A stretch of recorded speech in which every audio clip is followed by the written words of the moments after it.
It is Tiara Tuesday, and today we are discussing a niche tiara topic that I have become increasingly obsessed with since I first discovered this concept back in July.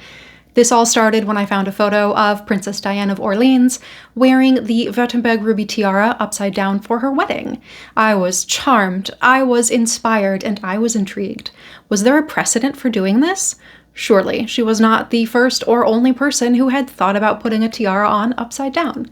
So I did some more digging, and in the following months I found a few more examples. It turns out that while this is not exactly a common practice, it is not unheard of. So here are a few of my favorite examples of tiaras being worn upside down. The first example is my favorite. This is Elisabeth of Bavaria, Queen of the Belgians, wearing a tiara upside down on top of a massive Edwardian-era bouffant. It does look rather comical. It looks like she placed the tiara there as an afterthought, but she was no stranger to wearing fierce tiaras and serving face. Here is Elisabeth again in an iconic photo wearing her Cartier scroll bandeau, and she certainly rocked it. Then we have a more modern example. This is Spanish model Laura Ponte wearing a royal Spanish tiara upside down for her wedding in 2004. She married into the Spanish royal family, and she is wearing her mother-in-law, Infanta Pilar's, sapphire tiara. I really love how romantic this looks over the lace veil. I think this is a very lovely, almost medieval-looking way to wear this tiara. And now we have the most egregious example of wearing a tiara upside down. This moment of what I can only call sartorial pettiness was brought to us by Imelda Marcos, the notedly cruel and problematic wife of a dictator, shoe addict, and tiara enthusiast. Here she is at the 2500th anniversary of the Persian Empire in 1971.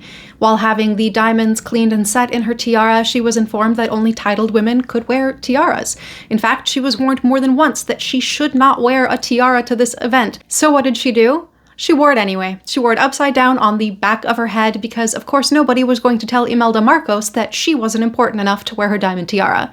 Apparently, this is not the only time that she got in trouble for wearing a tiara when she wasn't supposed to.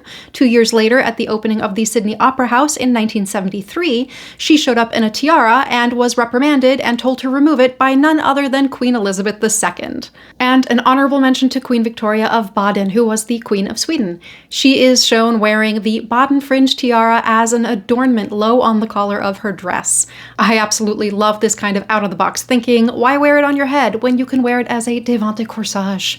This tiara is actually still worn quite often by the Swedish royal family, and it is one of the more beautiful examples of a fringe tiara that I've come across. It is clearly convertible to a necklace, but I applaud Queen Victoria for taking it one step farther.